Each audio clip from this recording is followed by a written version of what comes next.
അങ്കമാലിയിൽ വൻ മയക്കുമരുന്ന് വേട്ട. ലക്ഷങ്ങൾ വില വരുന്ന ഹെറോയിനുമായി 3 ഇതര സംസ്ഥാന തൊഴിലാളികൾ പോലീസ് പിടിയിൽ. അസം നൌഗാവ് സ്വദേശി ദിൽദാർ ഹുസൈൻ, അസം ഹോജൈ സ്വദേശികളായ മുഷ്കത്തിൻ ആലം, കൈറുൾ ഇസ്ലാം എന്നിവരെയാണ് എറണാകുളം റൂറൽ ജില്ലാ പോലീസ് മേധാവി കെ സുദർശന്റെ നേതൃത്വത്തിലുള്ള പ്രത്യേക അന്വേഷണ സംഘം പിടികൂടിയത്. ഇവരിൽ നിന്നും 609 ഗ്രാം ഹെറോയിൻ കണ്ടെടുത്തു.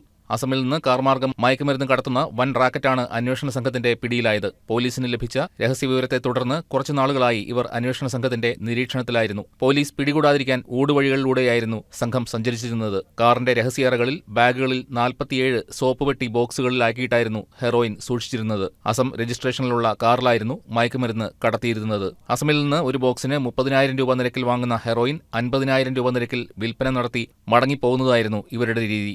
ജില്ലയിൽ ഇത്രയും വലിയ ഹെറോയിൻ വേട്ട നടത്തുന്നത് ആദ്യമായിട്ടാണ്. Perumbavoor ASP Hardik Meena, Aluva DYSP Babukuttan, inspector A Ramesh, sub ഇൻസ്പെക്ടർമാരായ Shyam, Ajith Kumar, Jishnuraj, Viju, assistant sub inspector PA Abdul Manaf, senior CPOമാരായ TA അഫ്സൽ, ബെന്നി ഐസക്, റോബിൻ ജോയ്, മാഹിൻ ഷാ, അബൂബക്കർ, മുഹമ്മദ് അമീർ, മനോജ്, ലിൻസൺ, അബ്ദുൾ അസീസ്, CPOമാരായ മുഹമ്മദ് ഷാഹിൻ, അജിത തിലകൻ എന്നിവരാണ് അന്വേഷണ സംഘത്തിൽ ഉണ്ടായിരുന്നത്.